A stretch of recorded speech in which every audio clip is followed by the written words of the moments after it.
Voilà, mesdames et messieurs, bonjour et merci de suivre Précellence TV à travers ce programme Boalou Boali Tunga qui vous parle de tout et de rien, bien évidemment. Nous sommes déjà en place avec le serviteur de Dieu que vous avez déjà regardé plus d'une fois. Il s'appelle Pierre Célestin Mukendi, prédicateur du message du Seigneur Jésus-Christ. Voilà. Il est déjà avec nous et prêt à répondre à toutes nos questions. Cher évangéliste Pierre Célestin Mukendi, bonjour. Bonjour, monsieur le journaliste. Comment vous vous portez? Je suis bien portant. Merci d'être encore une fois venu sur ce plateau pour parler du Seigneur Jésus-Christ. C'est moi aussi qui vous remercie, monsieur le journaliste. Comment va l'église du Seigneur? L'église se porte très bien. L'église va bien. Oui.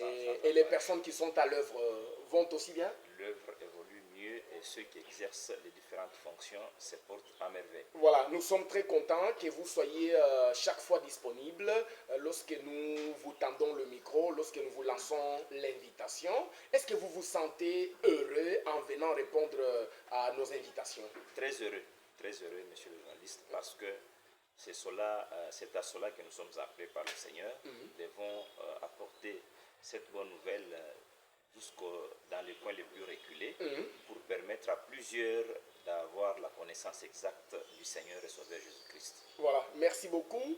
Je vais commencer cette émission par la lecture d'une référence biblique.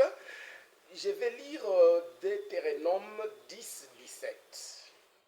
Voilà, donc Deutéronome chapitre 10, verset 17. Il est dit ceci. Car l'Éternel, votre Dieu, est le Dieu suprême et le Seigneur des seigneurs, le grand Dieu, puissant et redoutable, qui ne fait pas de favoritisme et ne se laisse pas corrompre par des présents. Voilà. C'est pour mettre des balises, de façon que nous soyons fixés. Aujourd'hui, nous allons parler du ministère de la parole exercé par la femme. Je crois que nous n'aurons pas de gants. Nous allons nous dire des vérités en face aujourd'hui pour que les téléspectateurs qui nous regardent à travers le monde en tirent un profit, en tirent une aubaine, en tirent quelque chose. Reconnaissez-vous que la femme a un ministère de la parole à exercer? Merci beaucoup, Tonton Mix.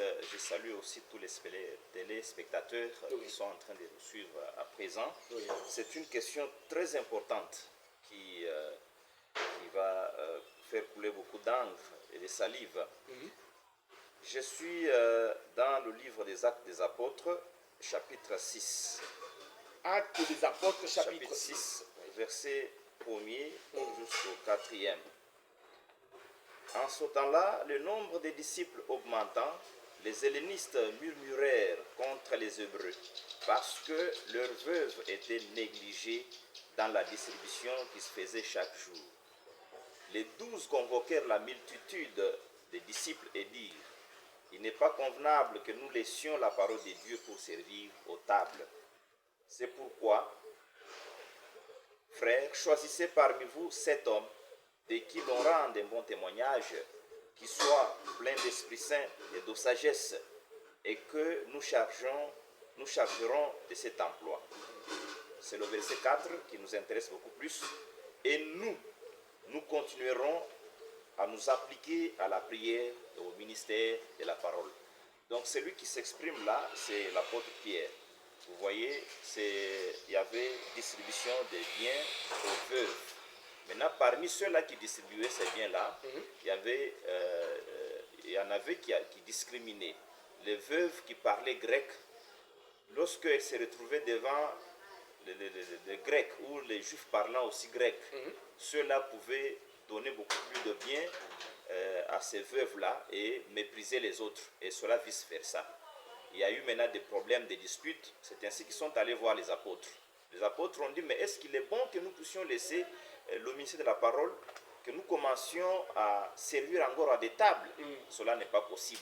Voilà pourquoi il vous est avantageux de choisir parmi vous cet homme qui soit rempli du Saint-Esprit, qui soit sage, qui puisse s'occuper de son travail, et nous, eux qui, les apôtres du Seigneur, devraient s'occuper de la prière et du ministère de la parole. Donc on comprend par là qu'il y a un ministère de la parole. Parce que l'œuvre de Dieu, selon Jean chapitre 6, verset 28, la question a été posée au Seigneur par les pharisiens. Ils ont dit, qu'est-ce qu'il faut faire pour faire l'œuvre de Dieu? Et le Seigneur a dit, l'œuvre de Dieu, c'est croire en celui qui a été envoyé. Donc lorsque quelqu'un croit en l'enseignement du Seigneur Jésus-Christ, il entre, il est recruté dans l'œuvre du Seigneur. Dans l'œuvre du Seigneur, il y en a qui sont attachés au ministère de la parole, il y en a qui sont au service des tables, comme vous venez de le lire, il y en a aussi qui exercent différentes opérations. Donc il faut que tout un chacun sache ce qu'il doit faire dans l'œuvre de Dieu. Parce que si la femme aujourd'hui va dire, mais je dois aussi être attachée au ministère de la parole, est-ce que la parole lui permet d'exercer son ministère, ou bien c'est d'elle-même, elle a eu l'audace de le faire? Donc, lorsque nous regardons d'abord le choix du Seigneur lui-même, nous sommes à Luc, dans le livre de Luc, le témoignage de frère Luc, chapitre 6. Luc chapitre 6. Luc chapitre 6, je commence par le verset 12 en descendant. En ce temps-là, Jésus s'est rendu sur la montagne pour prier, et il passa toute la nuit à prier Dieu. Verset 13. Quand le jour parut, il appela ses disciples et en choisit 12 auxquels il donna le nom d'apôtres. Il commence à citer les noms de ses apôtres. Simon qui nomma Pierre, André, son frère Jacques, Jean, Philippe, Barthélemy, Matthieu, Thomas, Jacques, ainsi de suite. Donc vous voyez, parmi ces gens, les 12 que le Seigneur a choisis comme étant des apôtres, il n'y a plus de femmes. Est-ce que le Seigneur Les femmes ne se retrouvent pas sur cette liste. Plus de femmes. Alors que dans le cortège du Seigneur, parmi ceux-là qui accompagnaient le Seigneur, il y avait des femmes. Mais dans le choix de ceux-là qui devraient exercer le ministère de la parole, il n'a pas désigné les femmes. Donc les femmes sont absentes sur cette liste, c'est-à-dire elles ne font pas partie des 12 apôtres choisis par le Seigneur Jésus-Christ lui-même. Tout à fait. Maintenant aujourd'hui, comment se fait-il que l'on peut voir certaines dames? Nous avons du respect envers les dames. Nous ne vous négligeons pas. Nous allons voir l'importance que l'évangile vous donne. Vous n'êtes pas méprisés, mais vous devez savoir ce que vous devez faire dans l'œuvre du Seigneur. Le Seigneur lui-même n'a pas choisi les dames parmi ses apôtres. Est-ce qu'il avait commis l'erreur? Non. C'est lui l'omniscient. Lui, c'est l'omnipotent. Lui, c'est celui qui connaît la pensée de tout le monde.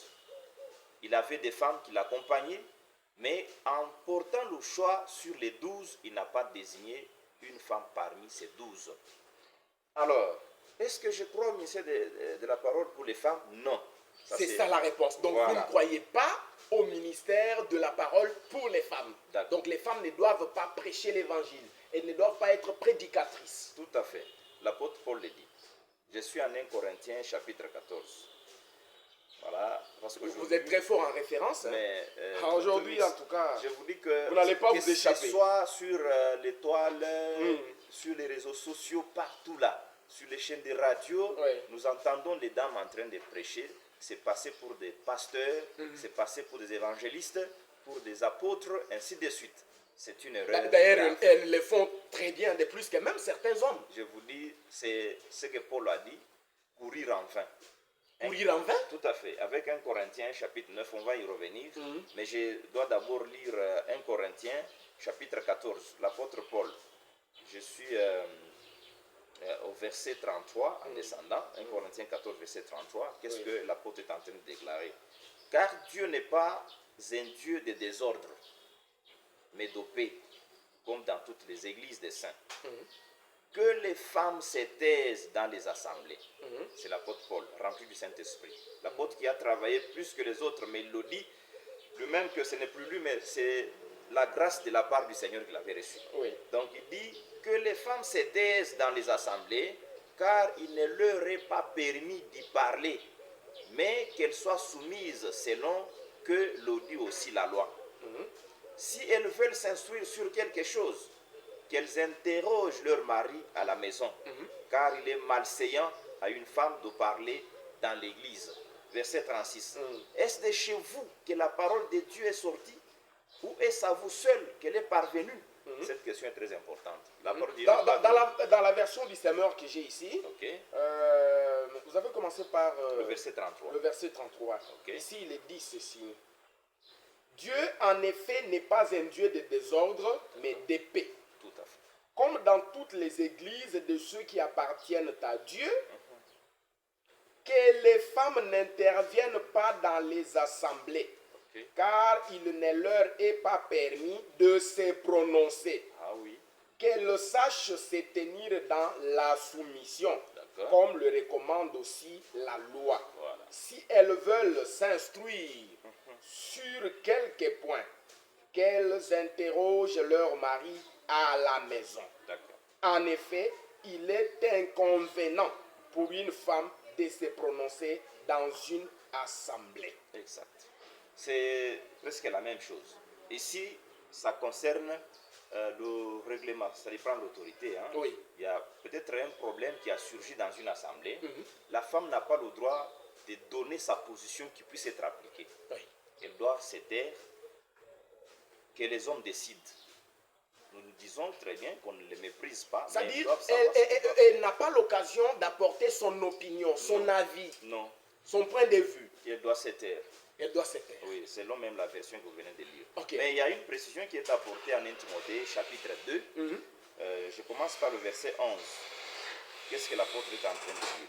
Il dit quoi? La femme écoute l'instruction en silence. Que la femme écoute l'instruction En silence, avec une entière soumission.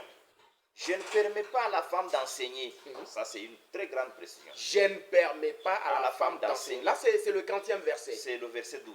Le verset 1 12. Timothée chapitre 2, verset 12. Je ne permets pas à la femme d'enseigner, ni de prendre de l'autorité sur l'homme. C'est ça, ne plus se prononcer. Mais elle doit demeurer dans le silence. Pourquoi? Car Adam a été formé le premier, Ève ensuite.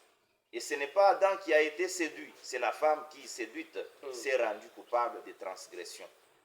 Elle sera néanmoins sauvée en devenant mère si elle persévère avec modestie dans la foi, dans la charité et dans la sainteté.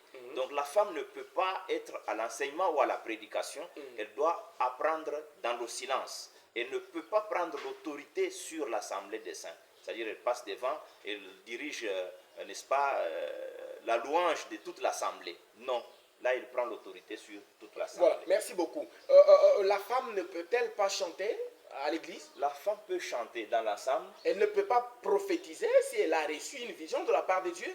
Lorsque nous lisons Actes des Apôtres chapitre 2, verset 17, parce que tout ce que nous disons, nous devons appuyer cela avec les passages. Oh oui, de la moi Bible. je me base sur l'écriture de Paul qui dit n'allez pas au-delà de ce qui est écrit. C'est-à-dire nous devons nous focaliser sur ce qui est biblique, sur ce qui est consigné dans la Sainte Bible. Tout à fait. Parce que si on se mettait à émettre nos points de vue personnels, là, ça cesse d'être l'évangile du Seigneur Jésus-Christ. Je suis en Actes des Apôtres, chapitre 2, je commence par le verset 17. Qu'est-ce qui est dit? Parce que ce sont ces passages que beaucoup utilisent pour attribuer le ministère de la parole à Donc vous des insinuez femmes. que beaucoup tordent l'essence de certains passages en leur guise. Tout à fait. Ils lisent sans comprendre ce qui est écrit ou ce qui est dit là-bas à l'intérieur des passages. Ok. Je suis en Actes des Apôtres, chapitre 2, verset 17. Dans les derniers jours, dit Dieu, je répandrai de mon esprit sur toute chair. Vos fils et vos filles prophétiseront. Vos jeunes gens auront des visions et vos vieillards auront des songes.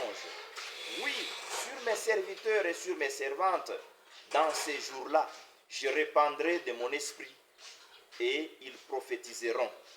Donc, c'est une promesse, ça a été dit dans le livre de Joël, chapitre 2, verset 8, là-bas en descendant. On fait la promesse de la descente du Saint-Esprit. Donc, c'était prévu que dans les derniers jours, lorsque vous lisez Hébreux chapitre 1er, verset 1 jusqu'à 2, on comprend que les derniers jours, les derniers temps ont commencé avec le Seigneur Jésus-Christ. Donc Dieu, après avoir parlé à plusieurs reprises et de plusieurs manières par les prophètes à son peuple d'Israël, dans ces derniers temps, Dieu nous a parlé par le Fils. Donc c'est avec le Fils Jésus-Christ que les derniers jours ont commencé. C'est-à-dire, avant sa venue sur la terre, l'Esprit Saint n'était pas sur toute chair. Voyez, l'Esprit Saint était seulement avec les prophètes, avec les sacrificateurs et les rois. C'était eux qui étaient considérés comme étant les oints des dieux.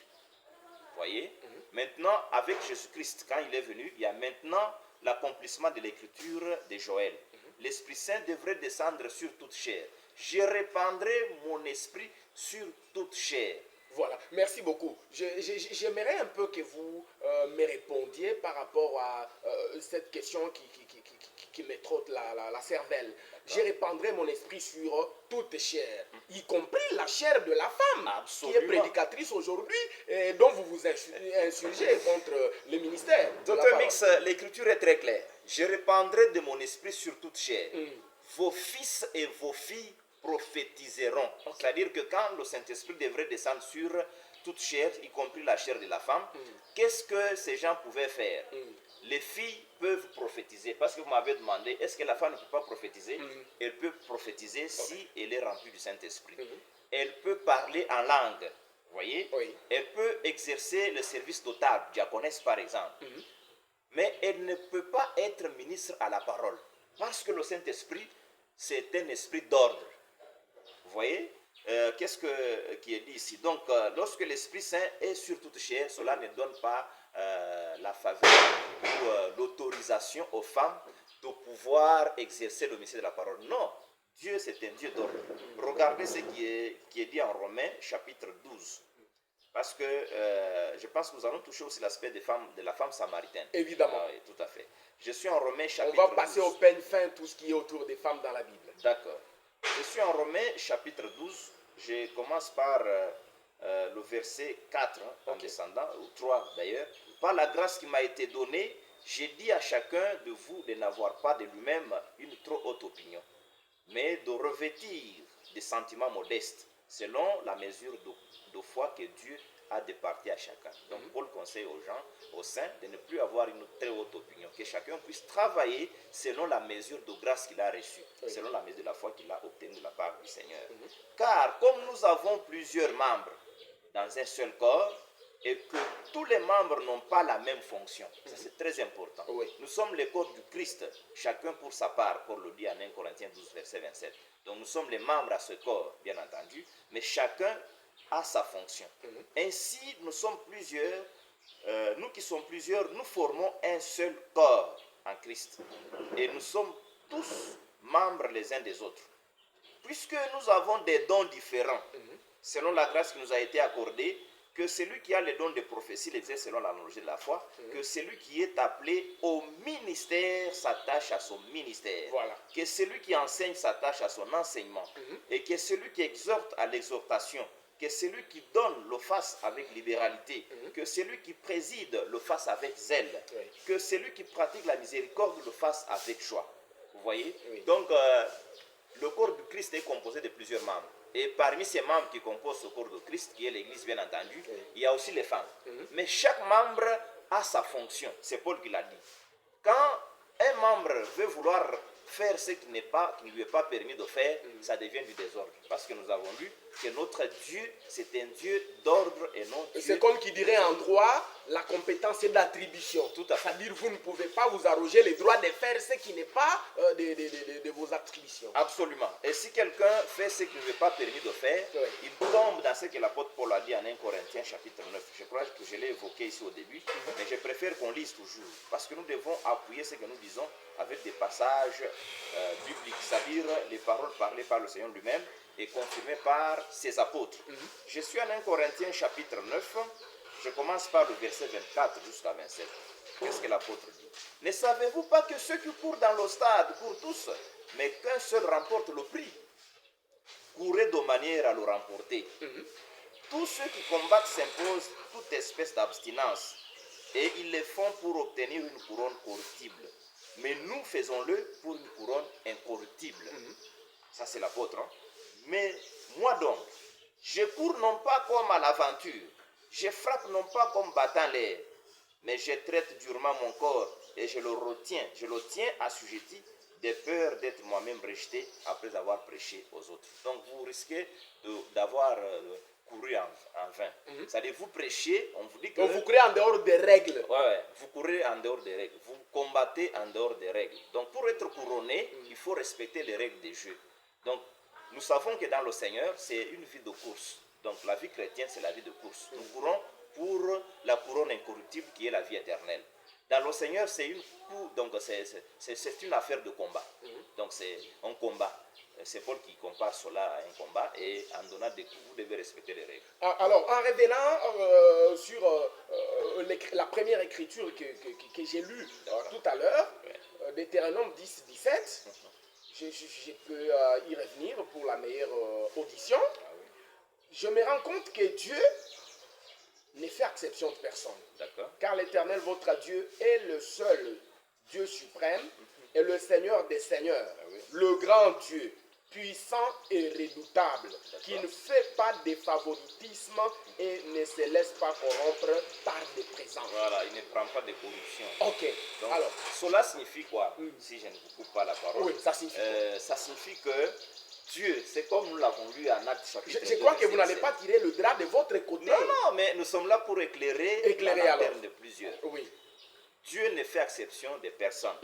En voulant octroyer son Esprit Saint. Ici, il est dit noir sur blanc que Dieu n'a pas de favoritisme. Tout à fait. Oui. C'est-à-dire quoi? Lorsqu'il a voulu répandre son esprit, il l'a répandu sur toute chair dans les derniers jours. Là, et les femmes et les hommes. Mais maintenant, quant au ministère de la parole, là, il a dit non, toi, tu dois respecter ce que toi. Donc, on peut dire que le ministère de la parole est au masculin. C'est-à-dire, il est confié seulement aux hommes. C'est seulement donc, pour les les femmes ne peuvent pas y accéder. Non plus. Non plus. Alors qu'elles sont remplies du Saint-Esprit. Elles sont remplies du Saint-Esprit. De la ségrégation, n'était-ce pas du favoritisme envers l'homme? Parce que la femme se voit là exclue. Toto Mix, j'ai lu Romains chapitre 12, verset 4 là-bas, jusqu'au verset, je crois, 10. L'apôtre Paul a précisé que tous nous sommes membres au corps du Seigneur, mais chacun fait sa fonction. Voilà. Il faut que chaque membre sache ce qu'il doit faire, au lieu d'aller faire ce qui ne lui est pas permis de faire. Là, j'insiste. Si vous faites le contraire, vous risquez de courir en vain. L'évangile n'est pas venu de chez nous, l'évangile n'est pas venu des États-Unis d'Amérique, de France ou de je ne sais où. Vous voyez, l'évangile vient d'en haut. Du Vatican. Ni moins du Vatican. L'évangile vient d'en haut et en venant sur la terre, cet évangile est tombé d'abord en Israël. C'est pourquoi le maître a dit, selon Actes chapitre 1er, verset 8, vous serez mes témoins, commençant par Jérusalem. Judée, Samarie, jusqu'aux extrémités de la terre. Donc si aujourd'hui, dans un continent, on se donne le courage de dire non, nous ne pouvons pas mépriser les femmes, elles doivent aussi prêcher. Sachez que vous n'êtes pas de l'Église du Seigneur Jésus-Christ, vous êtes dans vos histoires. 2, vous n'êtes pas dans le respect des règles des jeux. Donc vous courez en vain et vous ne serez pas couronné. Alors, merci beaucoup. Mais quelles sont les motivations qui pousse Paul à interdire à la femme de prêcher? Parce que je sais que derrière chaque idée, il y a toujours des motivations, il y a toujours des raisons. Alors, quelles sont les raisons qui poussent l'apôtre Paul à interdire à la femme de prêcher? Merci beaucoup, Tonton Mix. Je l'ai lu ici. Je suis en 1 Timothée chapitre 2, verset 11 jusqu'à 15. Que la femme écoute l'instruction en silence avec une entière soumission. Je ne permets pas à la femme d'enseigner ni de prendre de l'autorité sur l'homme, mais elle doit demeurer dans le silence. Pourquoi? La raison est là, au verset 13. Car Adam a été formé le premier, Ève ensuite. Deuxième raison. Et ce n'est pas Adam qui a été séduit, c'est la femme qui séduite s'est rendue coupable de transgression. Voilà les raisons. Donc, parce que la femme a été séduite premièrement. D'abord, elle est inférieure à l'homme. Depuis la création ou après le péché? Au fait, c'est depuis la création et cela a été manifesté après le péché. Voilà. C'est après le péché que le maître a dit. Vous êtes vraiment intéressant. Tout à fait. Le maître a dit que tu seras soumise à ton mari. Tous tes désirs seront tournés vers ton mari. Donc, s'il vous plaît, ça aura été une sanction de la part de Dieu. Cette sanction-là, de dire à la femme que tous ses désirs seront tournés vers son mari, c'est par rapport au péché où naturellement, comme elle avait été créée inférieure à l'homme, elle devait subir ou elle devait avoir toute sa soumission ou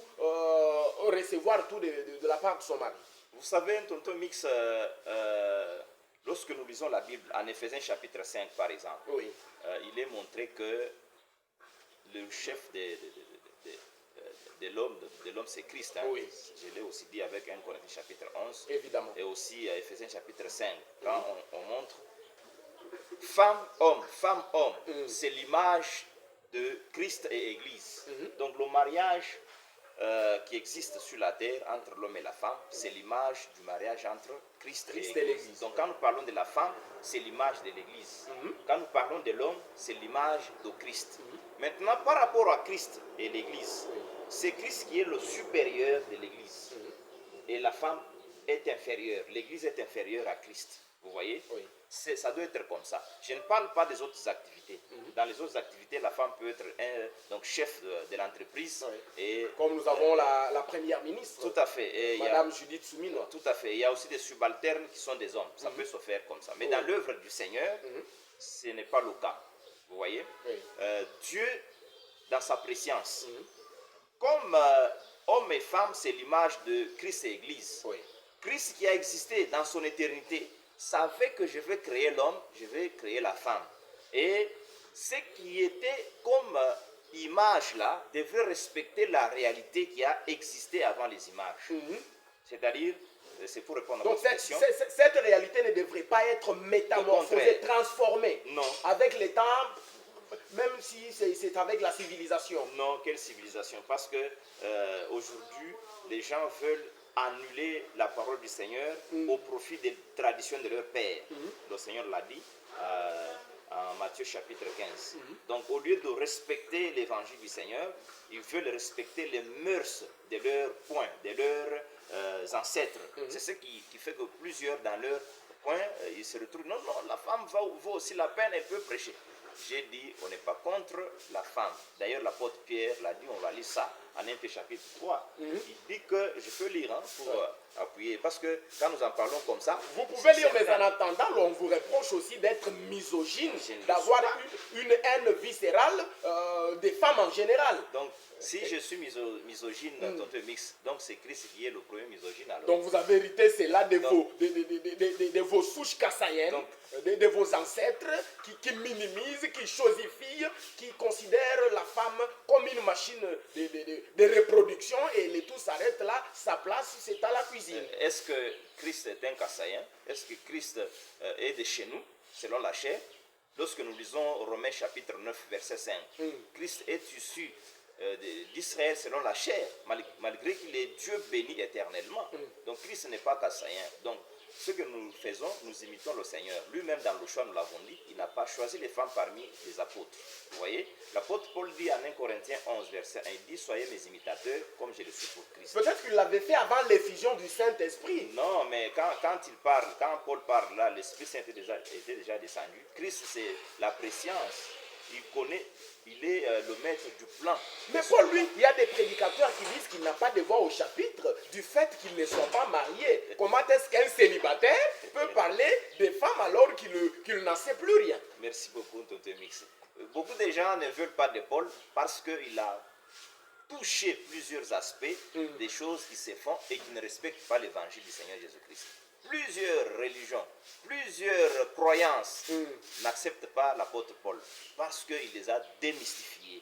Mais l'apôtre Paul était rempli du Saint-Esprit, il a travaillé plus que les autres apôtres, il a reçu la mesure la plus élevée par rapport à celle des autres apôtres. Oui. Donc nous croyons que l'apôtre Paul a été l'envoyé du Seigneur et ce qu'il a dit, ça vient de la part du Seigneur. Mais il a un peu de misogynie. Non, il n'est pas misogyne.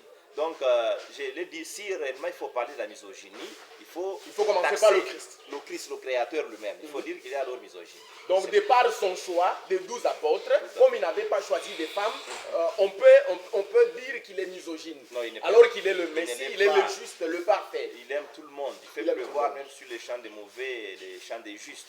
Donc, on l'a dit qu'il ne fait exception de personne. Il n'a pas de discrimination. Alors, vous vouliez lire un passage 1 Pierre, oui. Je voulais lire 1 Pierre chapitre 3. 1 Pierre chapitre 3. Verset 7. Est-ce que vous savez que vous êtes très intéressant? Merci beaucoup. Parce que vous avez le toupet, l'audace de prendre la parole dans une multitude qui donne beaucoup d'intérêt au ministère de la femme. j'ai suivi même certains grands pasteurs de Kinshasa dire qu'ils reconnaissent le ministère de la parole exercé par la femme. C'est juste une flatterie. Une flatterie, hein? Une flatterie. Parce qu'on va parler avec Apocalypse chapitre 2. Donc, reconnaître le ministère de la parole pour les femmes, c'est insulter le Seigneur. Insulter le Seigneur? Tout à fait. Alors, commencez d'abord par... Je suis en 1 Pierre chapitre 3, verset 7. Il est dit ceci par l'apôtre Pierre. Marie, montrez à votre tour de la sagesse dans vos rapports avec vos femmes, comme avec un sexe plus faible. Honorez-les comme devant aussi héritiers avec vous de la grâce et de la vie. Ouais. Qu'il en soit ainsi, afin que rien ne vienne faire obstacle à vos prières. Donc, parler comme nous parlons, disant que les femmes ne peuvent pas exercer les mystères de la parole, nous ne sommes pas contre les femmes, nous n'haïssons pas les femmes, nous ne sommes pas misogynes comme vous l'avez dit, mais nous voulons seulement montrer aux femmes, à nos sœurs, qu'elles ne sont plus appelées à exercer ce ministère pourvu qu'elles ne puissent pas manquer le salut. Mais elles peuvent exercer d'autres ministères. D'autres tâches. D'autres tâches. Oui, l'apôtre Pierre précise dans ce passage que je viens de lire que les femmes peuvent hériter la grâce de Dieu avec nous. Elles peuvent hériter le salut ensemble avec nous les hommes. Mais quant aux fonctions concernant la parole, elles sont interdites. Elles sont interdites de les exercer. Elles sont exclues du ministère de la parole. Elles ne peuvent rien dire. Voilà. Alors, mais pour le salut, nous sommes avec elles. Parce que Paul le dit lui-même, il dit, dans le Seigneur, il n'y a plus, c'est en 1 Corinthiens chapitre 11 là, dans le Seigneur, il n'y a plus d'homme sans la femme. Ça signifie que quand on compte les membres au corps de Christ, les femmes sont aussi là. Très cher évangéliste Pierre-Célestin Mukendi, nous suivons plusieurs femmes prédicatrices qui annoncent l'évangile du Seigneur Jésus-Christ puissamment. Et à travers cette évangélisation-là, il s'opère des signes et des miracles. N'est-ce pas la vérité? Parce qu'il est promis que voici les signes et les miracles qui accompagneront ceux qui auront cru. Ils imposeront les mains aux malades, les malades seront guéris. Ils chasseront les démons au nom de Jésus-Christ. S'ils boivent des breuvages mortels, ils ne leur feront point du mal. Ces miracles-là et ces signes-là s'opèrent à travers leur prédication, leur évangélisation. Comment est-ce que vous pouvez continuer à soutenir Paul qui a prêché pendant des temps les plus reculés, et en ce moment précis, il y a l'Internet qui nous permet d'être regardés par tout au monde. Donc la technologie a pris de l'ascension, a évolué. Les temps de minimiser la femme, de chosifier la femme est presque révolu. Tonton Mix, le fait qu'il y a la nouvelle technologie aujourd'hui et où que les choses, la science a évolué, cela n'a pas d'impact sur l'évangile. L'évangile est le même, il est universel partout dans le monde. Comme j'en parle ici, je crois qu'il y en a qui vont nous regarder dans les différents continents. Nous n'avons pas la peur, nous n'avons pas le froid de déclarer cela parce que c'est la vérité. La vérité, c'est le Seigneur Jésus-Christ, c'est son évangile. Qu'est-ce que qui est dit, d'ailleurs vous l'avez précisé vous-même en parlant, avec Marc chapitre 16, verset 17 jusqu'à 18. Le maître a été très clair, il a dit ceci: voici les miracles qui accompagneront ceux qui auront cru. Il n'a pas dit voici les miracles qui accompagneront ceux qui vont prêcher. Donc vous voyez, si la femme a cru, elle peut prier et un miracle se réalise. Vous voyez, ces miracles n'accompagnent pas les prédicateurs, mais les miracles accompagnent ceux qui ont cru. Et parmi ceux-là qui ont cru, il y a aussi des femmes. Donc les gens ne peuvent pas faire la confusion des choses. Quand on a dit que les miracles accompagnent ceux qui ont cru et que la femme a prié, que la femme a la foi forte, que la femme a bu un breuvage mortel et n'est pas décédée, donc à ce moment-là, il peut exercer le ministère de la parole. Non et non. Les miracles accompagnent tous ceux qui ont cru, que ce soit les prédicateurs ou les non-prédicateurs. Voilà. Vous avez dit tout à l'heure que laisser la femme prêcher est une insulte envers Dieu. Est-ce que vous avez un soubassement biblique? Oui, tonton Mix, tout ce qui n'est pas volonté de Dieu, c'est un péché. Tout ce qui n'est pas volonté de Dieu, c'est un péché. Parce que le Seigneur, en venant, lorsque vous lisez Matthieu chapitre 6, en venant sur la terre, il est venu enseigner la volonté de Dieu, ce qui se faisait dans le ciel, dans la prière de notre Père. Il a dit que ta volonté soit faite sur la terre comme elle est faite au ciel. Vous voyez? Et aussi en Hébreux 10, verset 5 jusqu'à 9, Christ entrant dans le monde disait: tu n'as voulu ni sacrifice ni offrande. Tu n'as pas grillé tout ce qui s'offrait selon la loi de Moïse. À leur place, tu m'as formé un corps. Je suis venu pour faire ta volonté. Donc c'est Christ qui est venu nous enseigner la volonté de Dieu. Maintenant, Christ qui est venu dans le choix, il nous montre que dans la volonté de Dieu, il n'a pas choisi les femmes pour exercer la parole. Et les apôtres qui ont marché sur ces traces, parmi eux, on n'a jamais vu une sœur qui prêchait. Mais il y avait même des diaconesses, comme en Romains chapitre 16. Oui. On parle de Phoébé, la diaconesse de Sancheret. Elle était là, et elle était chargée de récolter, de ramasser les collectes, faire la distribution, ainsi de suite. Mais prêcher, en tout cas, ce n'est pas l'apanage des femmes. Toutes les femmes que nous voyons, que nous regardons sur l'Internet, les réseaux sociaux, avec des Bibles, avec des micros en train de prêcher, en tout cas, qu'elles comprennent qu'elles sont en dehors de la volonté de Dieu. Ce qu'elles sont en train de faire, c'est contre le Seigneur. Le Seigneur lui-même, Dieu dans la chair humaine, Christ Jésus, quand il a marché, il a montré cet exemple, je l'ai dit au début, Luc chapitre 6, versets 12 et 13. Lorsqu'il a fait le choix, il a choisi seulement les hommes, alors qu'il y avait des femmes qui étaient parmi ses disciples. Pourquoi ne pas choisir ces femmes? L'apôtre Paul qui est venu aussi, il a renchéri, il a dit, je ne permets pas à la femme d'enseigner, je ne permets pas à la femme de prendre autorité sur l'homme, elle doit se taire. Vous voyez? Et Jean, l'apôtre du Seigneur qui est resté après l'enlèvement du Seigneur, bien entendu, Oui. je suis en Apocalypse chapitre 2. Il fait, le Seigneur parle à travers sa bouche, le message qui lui est adressé. Je suis en Révélation chapitre 2. Je commence par le verset 20.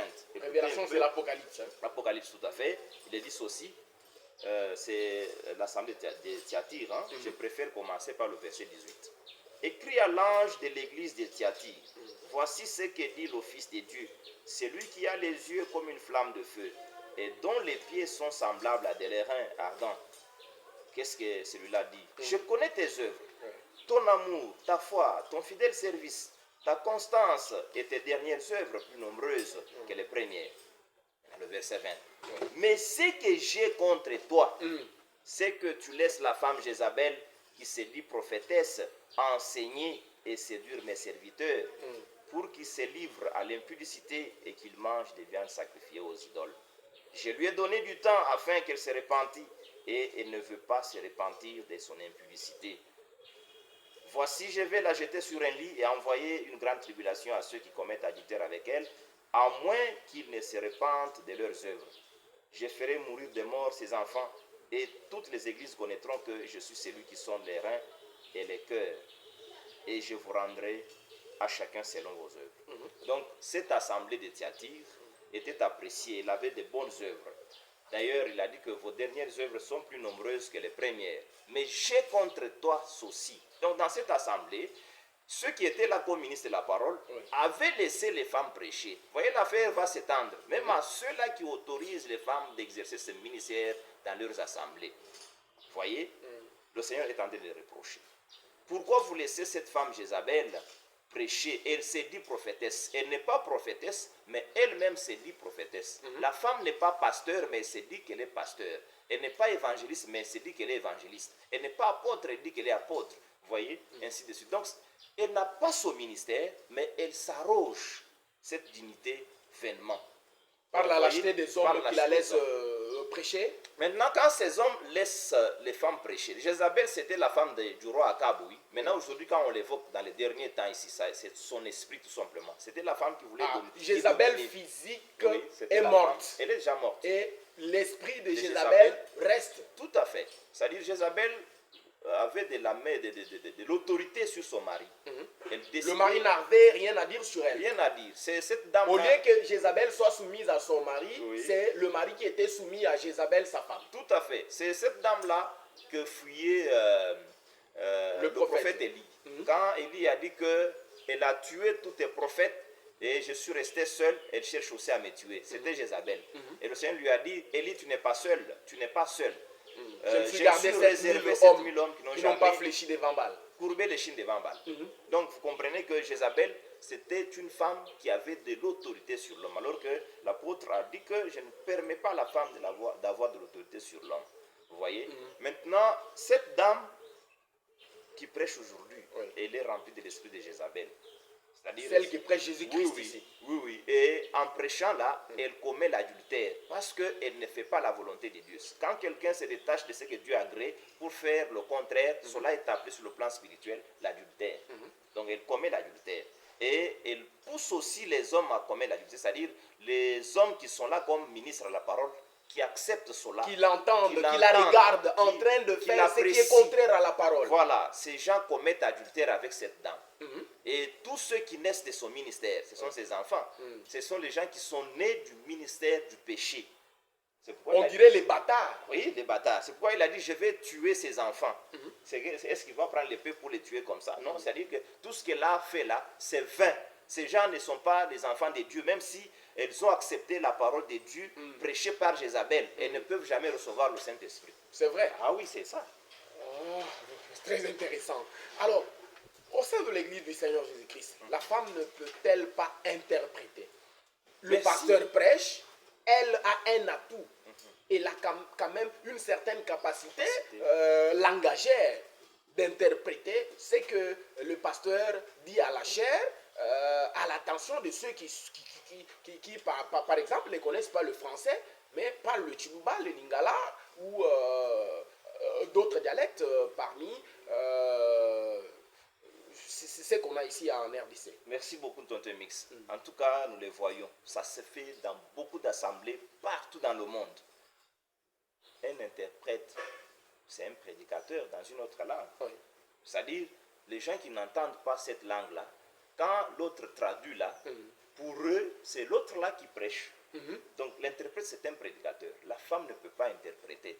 Vous là qui laissez les dames en train de... Vous allez dire que je suis misogyne. Je ne suis pas misogyne. Nous devons respecter ce que doit faire chaque femme. Après tout, vous voulez que la femme reste inerte à l'église de Dieu. Que la femme prophétise, que la femme chante, que la femme parle en langue, que la femme travaille au service des tables, mais pas au ministère de la parole. Elle ne peut pas être interprète parce que quand elle se tient devant le peuple en train d'interpréter, elle prend l'autorité. Elle prend l'autorité sur l'assemblée et elle prêche dans une autre langue. Voilà. Alors, que vous ne vouliez pas, c'est la parole de Dieu. Vous êtes déterminé à en découdre avec les femmes. On n'est pas là, on n'est pas rancunier envers les femmes, mais nous devons montrer à nos sœurs ce qu'elles doivent faire pour arriver au salut. Donc vous pouvez prêcher, vous êtes renommé, on applaudit pour vous même par les hommes partout dans le monde. Vous parlez un français rafistolé, un français fignolé. Avec votre français, avec votre anglais que vous fignolez, mais après tout, vous serez rejeté. C'est ça le grand problème. Voilà. Très intéressant. Pourquoi vous voulez aller à contre-courant? Pendant que d'autres prédicateurs de l'évangile laissent leur chair à la femme pour qu'elle puisse apporter un plus, pour qu'elle puisse prêcher et gagner plusieurs âmes à Christ, vous découragez ces femmes-là et vous revenez à maintes reprises sur cette interdiction de l'apôtre Paul. Tonton Mix, vous savez, ces hommes qui laissent les femmes prêcher dans les assemblées, qui prennent de l'autorité, même sur les réseaux sociaux, parce que quand vous passez comme pasteur, évangéliste, vous annoncez la parole de Dieu, vous vous adressez à une assemblée. Donc, ce n'est pas bien pour les femmes. Vous pouvez faire la défense de la parole de Dieu, faire un débat, avec des gens à la cité. Même au marché, avec d'autres vendeuses. Vous faites un débat comme ça, ce n'est pas interdit à la femme de le faire, mais organiser toute une réunion de prière où la femme modère, la femme prêche, ça c'est de l'ignorance. Ces gens, selon Éphésiens chapitre 4, parce que tout ce que nous disons, on ne le dit pas par sentiment. Éphésiens chapitre 4, verset 17, l'apôtre Paul dit ceci: ne marchez pas comme marchent les païens qui vivent selon la vanité de leurs pensées. Pourquoi? Parce que leur intelligence est obscurcie. Soit ils sont dans l'ignorance, soit ils sont dans l'incrédulité. Donc ces gens, on ne les condamne pas totalement. Peut-être ils le font sans le savoir que c'est mauvais. Vous voyez? Et à ce moment-là, quand ils entendent ce que nous disons avec des appuis bibliques, ils peuvent se répandre, ils peuvent relancer la balle, ils peuvent retirer. Avec toutes ces pratiques qui se sont déjà enracinées dans l'Église, avec toutes ces ramifications et ces ministères qui sont déjà distribués aux femmes, on dirait des bonbons. Vous croyez que c'est facile qu'on revienne à l'évangile authentique qui interdit aux femmes de prendre les dessus sur les hommes au sein de l'Assemblée? Donc, Mix, je préfère répondre avec cette écriture. l'apôtre Paul est très intéressant. Je suis en 2 Thessaloniciens, chapitre 2. Qu'est-ce que l'apôtre est en train de dire? Donc, je préfère lire 2 Timothée. 2 Timothée, chapitre 2, verset 17 jusqu'à 19. L'apôtre est en train de dire ceci. Il dit, verset 15, « Efforce-toi de te présenter devant Dieu comme un homme éprouvé, un ouvrier qui n'a point à rougir, qui dispense droitement la parole de la vérité. » Donc c'est ce que nous sommes en train de faire. On ne peut pas être complexé parce que la majorité prône que la femme peut prêcher. Donc et vous on ne doit voulez être être ni complexé, ni complaisant. Non, non, nous suivons les conseils de l'apôtre Paul. Il dit, soyez un ouvrier qui n'a point à rougir, qui dispense droitement la parole de la vérité. Évite les discours vains et profanes, car ceux qui les tiennent avanceront toujours plus dans l'impiété et leur parole rongera comme la gangrène. De ce nombre sont Hyménée et Philette, qui se sont détournés de la vérité, disant que la résurrection est déjà arrivée, et qui renversent la foi de quelques-uns. Néanmoins, verset 19, les solides fondements de Dieu restent debout avec ces paroles qui lui servent de sceau. Le Seigneur connaît ceux qui lui appartiennent, et quiconque prononce le nom du Seigneur, il s'éloigne de l'iniquité. Donc, même si ceci est déjà la coutume de plusieurs, ceci s'est déjà enraciné dans plusieurs assemblées, aujourd'hui, quand nous annonçons, l'évangile c'est la puissance de Dieu pour le salut de tous ceux qui croient. L'évangile a la capacité de déraciner ces mœurs qui sont déjà ancrées dans les assemblées. Donc on n'est pas étonnant, on ne peut pas se sous-estimer, on ne peut pas dire, bon, c'est déjà leurs habitudes, on ne peut pas apporter de nouveau. Non, l'évangile est là, nous ramenons les gens à l'évangile, nous n'apportons rien de spécial, mais nous rappelons seulement ce que le maître avait déjà déclaré et ce que ses apôtres avaient déjà annoncé. Alors c'est comme si vous vous êtes servi de vos souches parentales, parce que souvent on dit que le Kassaïen n'a pas de considération envers la femme. Il considère la femme comme on considérerait une armoire, une table, une chaise, un lit, donc un meuble de la maison. Donc vous avez hérité ces manières de vos ancêtres et puis vous avez juste saisi la balle au bon en lisant Paul pour concrétiser juste le vœu de vos souches. Tonton Mix, je l'ai dit, le Seigneur n'est pas kassaïen, Paul n'est pas kassaïen, les autres apôtres ne sont pas des kassaïens. Parce que même quand nous disons que Paul l'a parlé, les autres même qui n'en ont pas parlé, est-ce que vous les avez vus arriver à un endroit établir une femme comme étant ministre? Non. De la parole, non. C'est ça le grand problème. Mais on voit les grands prédicateurs en Europe, aux États-Unis, laisser les femmes prêcher. Voilà, je voulais que vous puissiez dire ce que vous venez de dire. L'évangile ne vient pas de chez eux. Paul l'a dit en acte, donc en 1 Corinthiens 14, 36. Est-ce que l'évangile vient de chez vous? Est-ce à vous seul qu'il a été adressé? Donc ils doivent se conformer, à l'évangile au lieu de se conformer aux coutumes de leur continent. Donc partout où vous nous suivez, s'il vous plaît, vous qui êtes aux États-Unis d'Amérique, qui êtes partout dans le monde en Europe, donc l'évangile, on ne négocie pas avec l'évangile. On ne fait pas des choses pour plaire aux mœurs de nos ancêtres, mais on doit se soumettre à l'évangile parce que la punition de Dieu. L'évangile est comme la loi pénale, parce qu'on dit en droit que la loi pénale est de stricte application. Absolument. Regardez ce que le Seigneur dit. Je suis en 2 Thessaloniciens, chapitre 1er, verset 6 jusqu'à 10. L'apôtre dit ceci. Car il est de la justice de Dieu de rendre l'affliction à ceux qui vous affligent, de vous donner à vous qui êtes affligés du repos avec nous lorsque le Seigneur Jésus apparaîtra du ciel avec les anges de sa puissance, au milieu d'une flamme de feu, pour punir, c'est ce verset 8, pour punir ceux qui ne connaissent pas Dieu et ceux qui n'obéissent pas à l'évangile de notre Seigneur Jésus. Ils auront pour châtiment une ruine éternelle, loin de la face du Seigneur et de la gloire de sa force. Vous comprenez que la punition va atteindre même ceux qui ne connaissent pas Dieu. Voilà pourquoi nous annonçons ce Christ partout. Et comme vous nous permettez d'être suivis partout dans le monde, d'être regardés partout dans le monde, c'est aussi un moyen pour nous d'atteindre tous ceux-là qui sont enchaînés dans les conceptions continentales, si j'aimerais bien parler. Vous comprenez bien tout à fait, français. Dans les conceptions continentales. Chez nous, dans notre continent, la femme a la valeur, c'est la femme qui est le chef de la famille, l'homme est l'inférieur, comme certaines il y a des religions qui soutiennent ça. Voilà. Donc le Seigneur qui nous permet, soutiennent la supériorité de la femme par Voilà. rapport à l'homme. nous le disons sans haine, mais par amour. Vous êtes contre la parité? Oui, la parité ne vient pas de Dieu. Parce que, je l'ai dit, l'homme est le chef de la femme. Mais comment aujourd'hui l'homme doit être l'égal à la femme? C'est un mix. Ce sont des doctrines Donc c'est un étrangères. contraste. Ça vient du diable. Ah oui, ça vient du diable. Voilà. Merci beaucoup. Mais nous voyons au puits d'eau la Samaritaine, D'accord? après avoir longuement conversé avec le Seigneur Jésus-Christ, laisser sa cruche et partir annoncer la bonne nouvelle du royaume des cieux. Voilà. Ayant vécu, ayant suivi, ayant entendu avec intérêt le Seigneur Jésus-Christ. Le fait d'aller alerter ses frères et sœurs, leur disant, venez voir celui qui m'a tout annoncé sur ma vie. N'était-ce pas l'évangélisation? N'était-ce pas le ministère de la parole en exercice par cette femme samaritaine? Tout un mix, merci beaucoup. C'est l'un des passages utilisés par ceux qui soutiennent le ministère de la parole pour les femmes.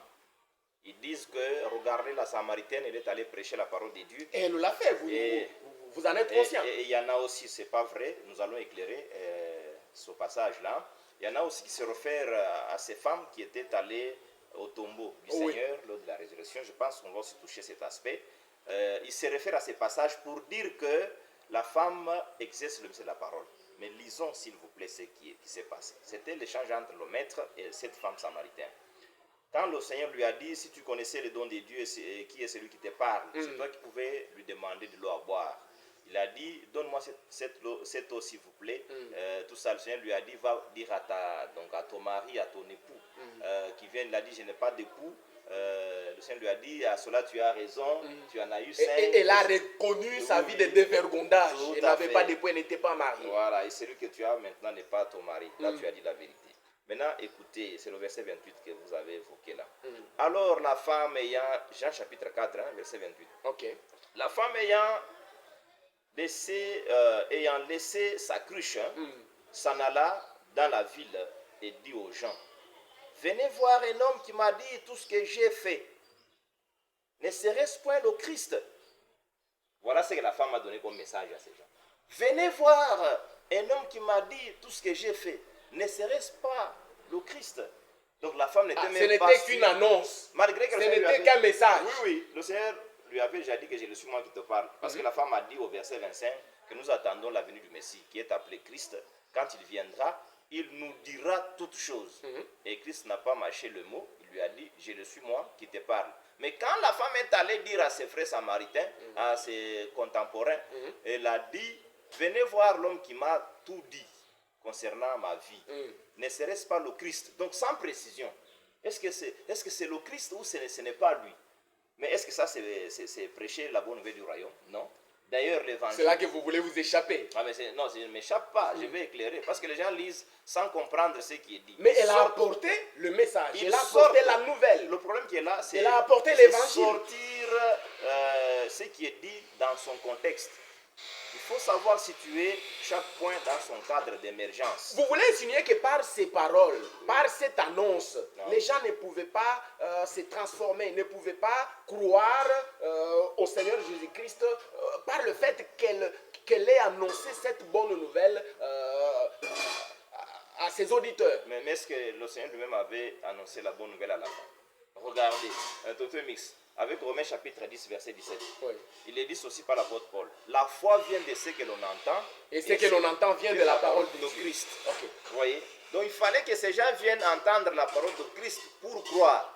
Mais la femme les a juste invités. C'est comme, je peux dire, je vous invite à participer à une réunion de prière qui va avoir lieu dans notre assemblée. Oui. Est-ce que j'ai prêché là-bas?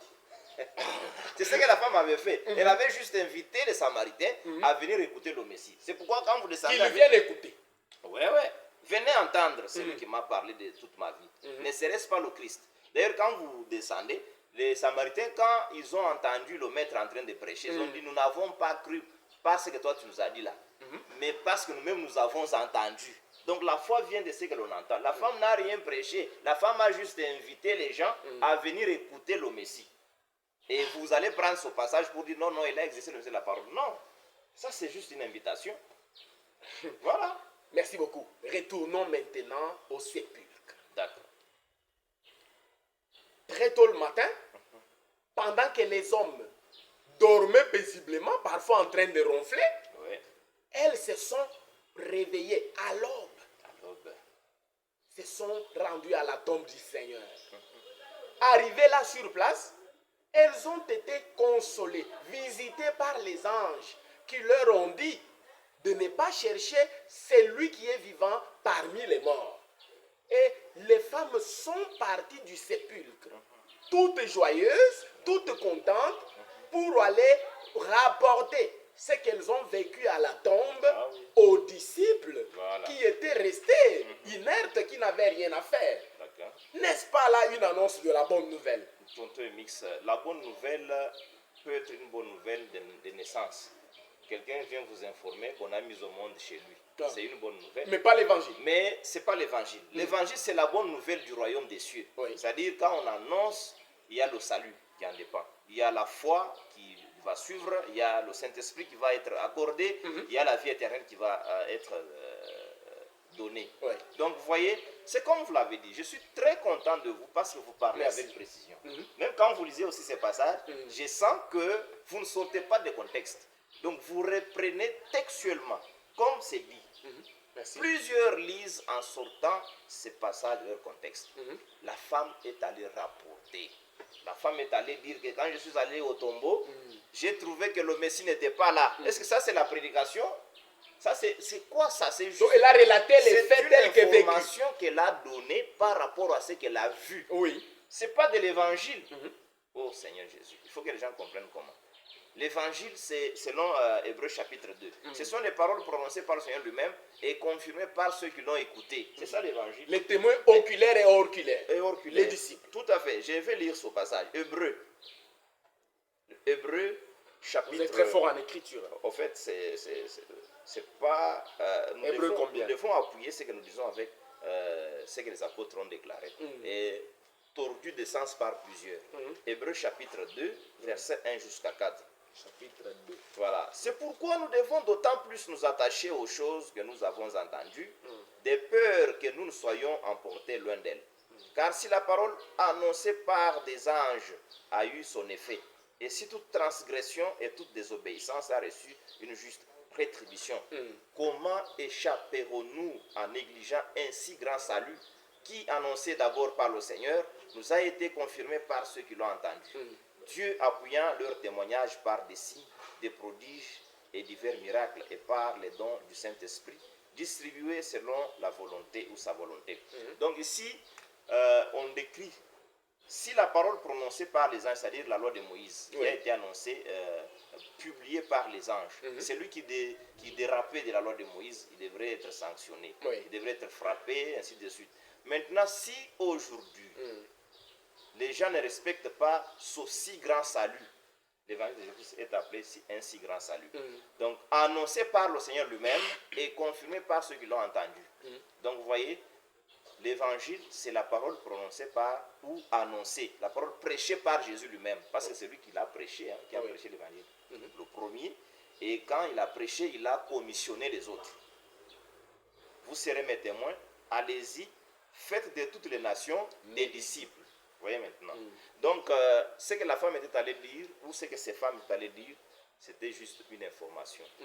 Ils informaient. Ce n'était pas une prédication. Ce n'était pas une prédication. Vous voyez? Ils sont allés dire à leurs collègues, disciples. Ils étaient tous des disciples, mais les autres exerçaient la fonction d'apôtres, vous voyez, ainsi de suite. Le Seigneur est ressuscité comme il l'avait dit. Nous avons été en contact avec les anges nous ont dit ça. Ce n'est pas une prédication. Est-ce que ces dames allaient prêcher aux apôtres, s'il vous plaît? Parce qu'ils sont allés dire ça, bien entendu, aux apôtres. J'ai dit que les dames peuvent faire défense de la parole de Dieu à la cité. Ce n'est pas mauvais. Débattre sur un passage biblique avec quelqu'un, échanger avec quelqu'un, ça c'est pas mauvais. Mais lorsque vous avez toute une réunion de prière, où il y a une dame qui modère la réunion, une autre qui prêche, ou bien sur les toiles, comme nous sommes en train de le faire ici, sur les toits, la femme est là avec le micro, je suis un madi, et tout ça. Non, non, ça, ce sont des histoires. Vous voyez, surtout, on met l'accent sur les assemblées des saints. Alors, vous ne voulez pas de tout ce qui se passe actuellement dans l'église. Voilà. Vous ne voulez pas des dîmes. Vous ne voulez pas des offrandes. Vous ne voulez pas des appels de fonds. Vous ne voulez pas de plusieurs personnes. Que voulez-vous exactement et que cherchez-vous? De la renommée? Ou vous voulez juste être remarqué parce que vous allez à l'encontre de tout ce que les autres prêchent? Vous apportez du neuf, de la religion nouvelle. Quelle est votre ambition, votre souci? Merci. Quel est votre souhait? Merci beaucoup, tonton Mix. Nous devons faire les choses qui sont agréables à Dieu. Ce n'est plus moi qui refuse toutes ces histoires. Les dîmes ne sont pas agréables à Dieu. Les dîmes ne sont Les plus offrandes ne sont d'actualité. pas agréables à Dieu. Voilà, les offrandes. Les appels selon la de fonds loi. ne Voilà. sont pas agréables à Dieu. Aujourd'hui, nous sommes pendant les temps de libéralité, n'est-ce pas? Chacun donne selon qu'il a résolu dans son cœur, et ce sont les entraides mutuelles, vous voyez bien entendu. Ouais. Aujourd'hui, avec ce qui se passe dans les assemblées, donner la dîme à la maison du trésor, ils ne connaissent même pas qu'est-ce que c'est la maison du trésor actuellement. Donc nous devons... La maison du trésor, ce ne sont pas tous ces tabernacles, Non. toutes ces assemblées, toutes Non. ces paroisses, Non. toutes ces cathédrales. Non. Mais c'est quoi exactement? D'ailleurs, l'église qui est la maison de Dieu aujourd'hui, ce n'est pas un bâtiment humain construit Mais c'est quoi? en bois, construit en rameaux, en bâche. Nous voyons même dans certains en carreau, temples en marbre. des mentions telles que respecter ces lieux saints, Non, c'est tout simplement... garder l'esprit du silence Saint. dans ces lieux saints. Tonton Mix avec Hébreux chapitre 3 verset 6, Ouais. l'apôtre Paul dit que la maison de Dieu c'est nous. Vous voyez, c'est Nous qui? nous qui croyons en Jésus-Christ. L'apôtre Pierre l'a précisé avec 1 Pierre chapitre 1 verset 2. Ouais. Donc 1 Pierre chapitre 2 verset 3 jusqu'à 5. Nous formons la maison spirituelle de Dieu pour offrir des victimes spirituelles qui sont agréables à Dieu par Jésus-Christ. Donc vous comprenez que si on ne sait pas que la maison de Dieu aujourd'hui est spirituelle, ce n'est pas un bâtiment, là on est dans l'erreur. Si on ne comprend pas qu'à la maison spirituelle on n'apporte que des offrandes spirituelles, on se permettra de faire n'importe quoi. C'est pourquoi on autorise même à des femmes de pouvoir prêcher. À la maison spirituelle aujourd'hui, il y a des offrandes spirituelles, vous voyez. Et tout ça, ce n'est plus moi qui ai déclaré, qui les ai déclarés. Ce sont les apôtres du Seigneur. Je dis bien. Et vous êtes sur leurs traces. Tout à fait. Je suis en train de les imiter. 1 Pierre chapitre 2, Hébreux 3. Est-ce que c'est moi? C'est plus moi. Donc c'est vraiment l'enseignement du Seigneur Jésus-Christ que les saints apôtres ont répercuté. Et nous sommes en train de le répéter. Voilà. Merci beaucoup, évangéliste Pierre-Célestin Mukendi. Je rappelle que vous êtes prédicateur au sein de l'Église du Seigneur Jésus-Christ, Exact. ici en Bujimaï. J'aimerais avoir votre opinion par rapport à ces femmes qui se regroupent au sein des associations pour se prêcher entre elles. Est-ce que c'est encore mauvais? Parce qu'il n'y a pas d'homme là-bas. Il est dit noir sur blanc par Paul que la femme ne prenne pas les dessus sur les hommes dans l'assemblée des saints. Mais dans le cas évoqué par moi, les femmes se retrouvent entre elles, elles forment une organisation, elles établissent un programme précis durant des jours précis, et entre elles, elles sont en train de se prêcher. Sont-elles toujours en dehors de la parole? Parce qu'il n'y a pas d'hommes là-bas pour qu'on dise qu'elles ont pris les dessus sur les hommes. C'est entre elles qu'elles peuvent se prêcher. Merci beaucoup, tonton Mix. Je n'ai pas mon opinion à donner. L'opinion que je donne, c'est celle du Seigneur. Vous voyez, avec 1 Corinthiens, chapitre 2, verset 11 jusqu'à 16, l'apôtre Paul dit aussi, nous enseignons la sagesse de Dieu, bien entendu, aux hommes spirituels. Nous employons un langage spirituel pour des hommes spirituels. Vous voyez? Oui. Et nous avons la pensée de Christ. C'est par rapport à la pensée de Christ que nous avons que nous pouvons émettre un point de vue conforme à l'enseignement de Jésus-Christ. Parce que si je me mets à dire pour moi, là ce n'est pas l'enseignement de Jésus-Christ. Donc, premièrement, d'abord là où vous dites que ces femmes sont là, elles sont seules. Non, vous ne manquerez pas de trouver les hommes là-bas. Ils peuvent tromper que non, ça c'est la... Mais s'ils s'y invitent eux-mêmes, qu'on ne les a pas invités. Voilà, mais pourquoi les hommes sont là et les femmes prennent des autorités? La deuxième des choses, quand les femmes vont se réunir, observant 1 Corinthiens 14, 26, c'est-à-dire le programme que l'on doit suivre lorsqu'on s'assemble, celui qui a le cantique qu'il chante, celui qui a la parole qu'il enseigne, celui qui a la prophétie qu'il donne, celui qui parle en langue qu'il parle et qui les interprète. Ce programme qui est établi en 1 Corinthiens 14, 26, quand les femmes se réunissent pour l'observer, elles sont incomplexées. Elles veulent faire ce que les hommes font. Et déjà, c'est une erreur. Elles sont à la recherche de l'hégémonie. Tout à fait. Elles disent que nous pouvons aussi faire ce que les hommes font là-bas. Donc, parce qu'il y en a qui disent que non, nous, on n'a pas les ministères. Nous aidons les hommes. Tout ça. Mais vous aidez les hommes en dehors de la volonté de Dieu. C'est ça le grand problème. Donc, elles doivent respecter ce que le maître a établi.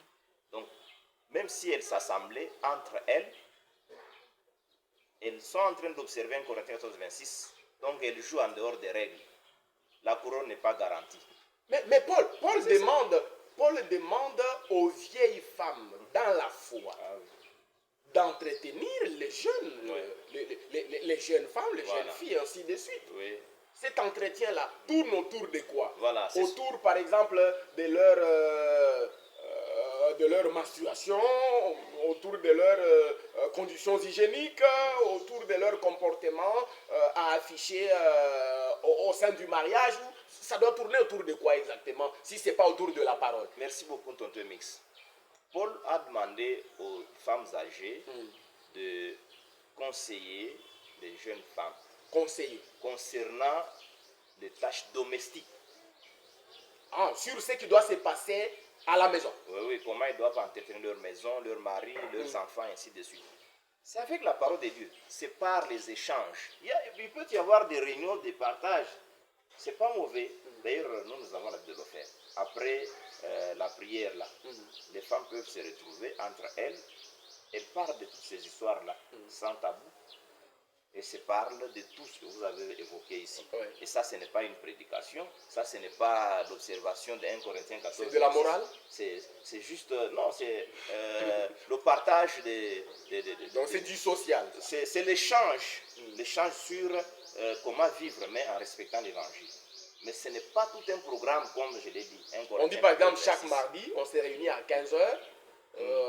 Chaque samedi, par exemple, on s'est réunis à 14 h avec un tas de prédicatrices et de prédicatrices. Non, ça devient autre chose. Quand ça commence à être des dames qui passent devant pour prêcher, même entre elles, ça c'est en dehors de la parole. C'est en dehors, ça devient le complexe. Après tout, vous réfutez tout, vous ne voulez pas. Non, mais ton famille, vous êtes marié? Je suis marié. Je suis marié et père de plusieurs enfants. Comment sont vos rapports avec votre femme, si ce n'est pas un secret? Est-ce qu'elle se sent heureuse avec un homme qui repousse chaque fois les femmes comme ça? C'est plus moi.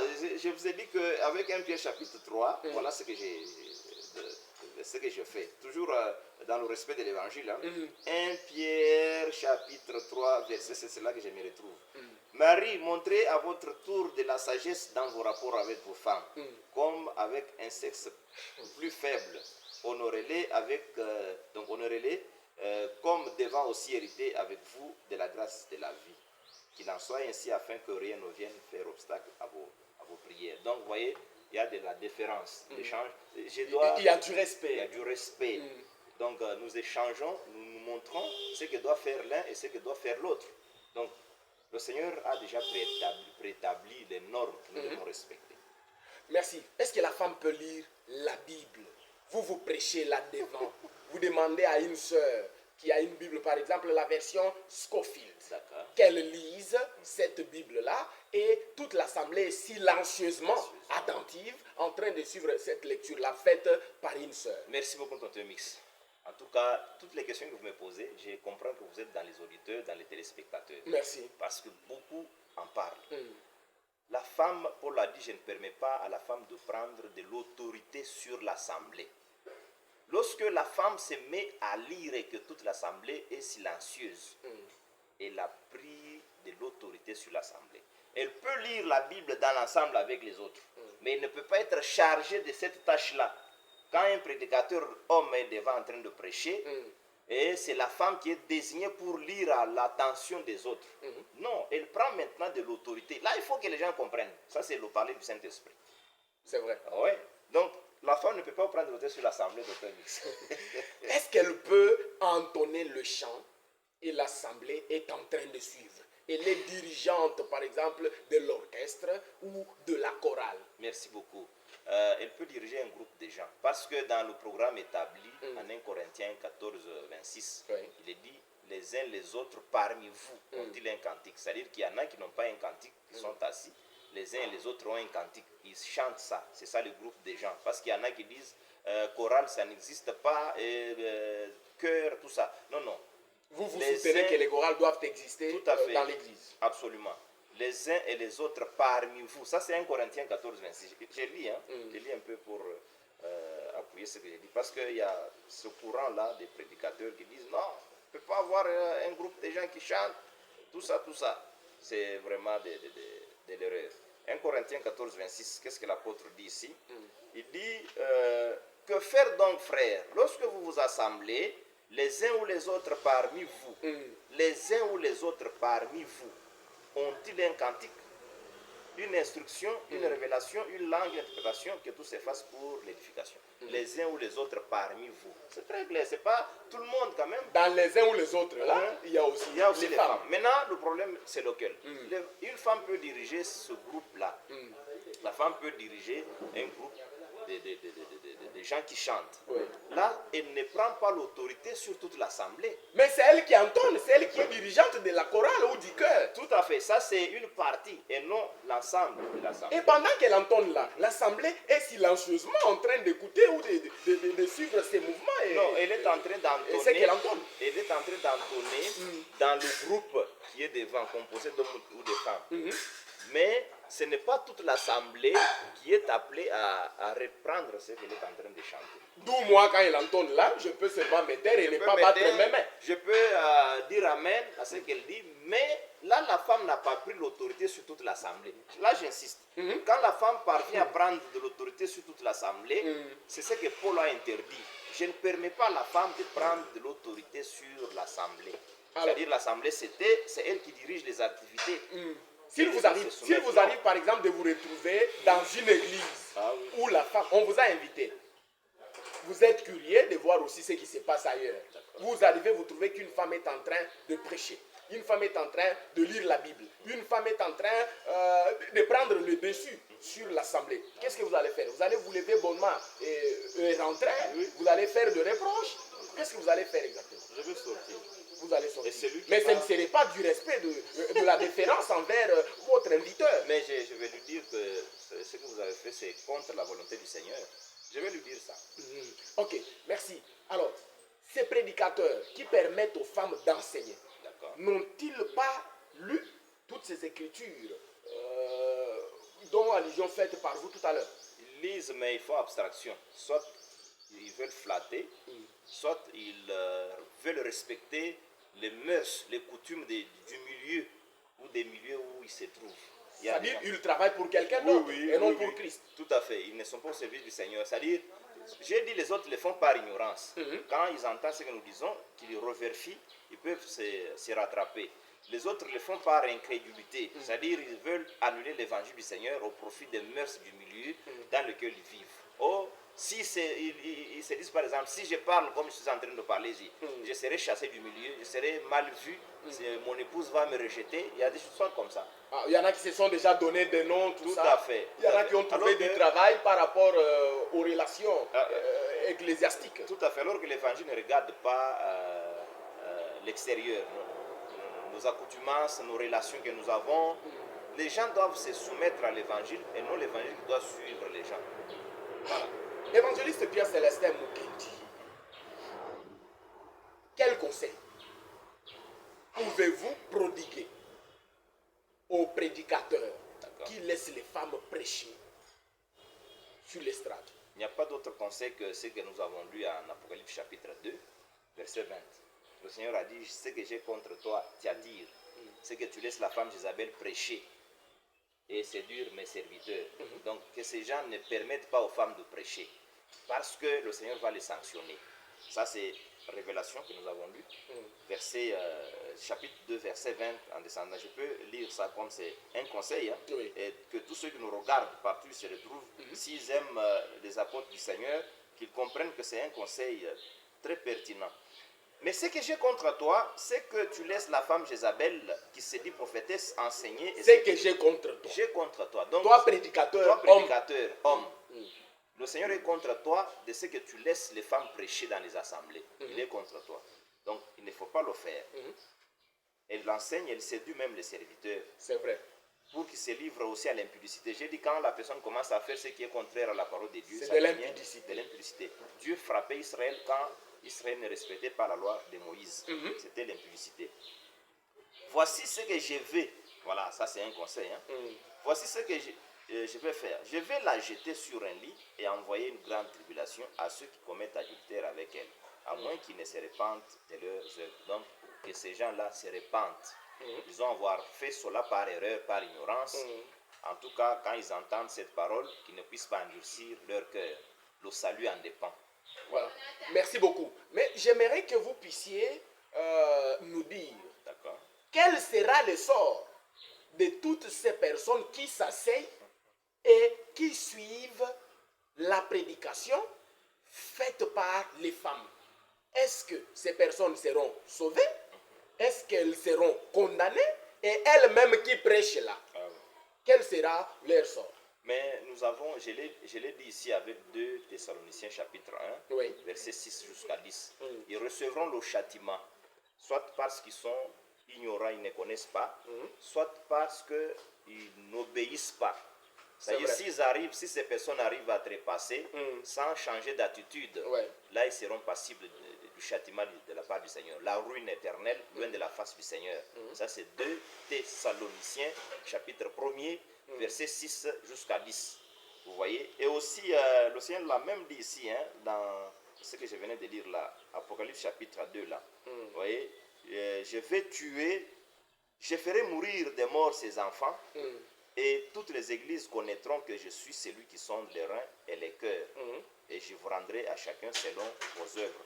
Donc vous voyez que tuer là, c'est pas qu'il prendra l'arme comme ça pour tuer. C'est-à-dire que tous ceux-là qui ont cru la parole de Dieu par la bouche de ces femmes qui se disaient pasteurs, donc ce sont des cadavres spirituels. Ils ne sont pas remplis du Saint-Esprit. Vous voyez, s'ils se sont entêtés, ils n'auront pas le salut.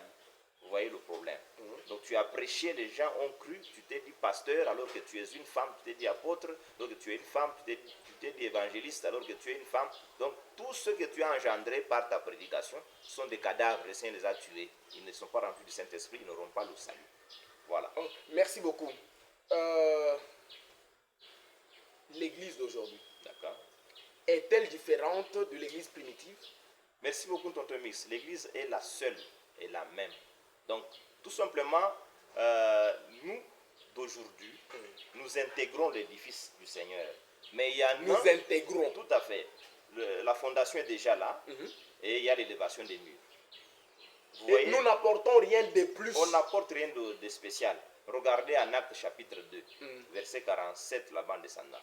Lorsque les âmes croyaient, donc les gens croyaient à l'évangile, le Saint-Esprit était accordé et le Seigneur ajoutait à l'église les âmes qui sont sauvées.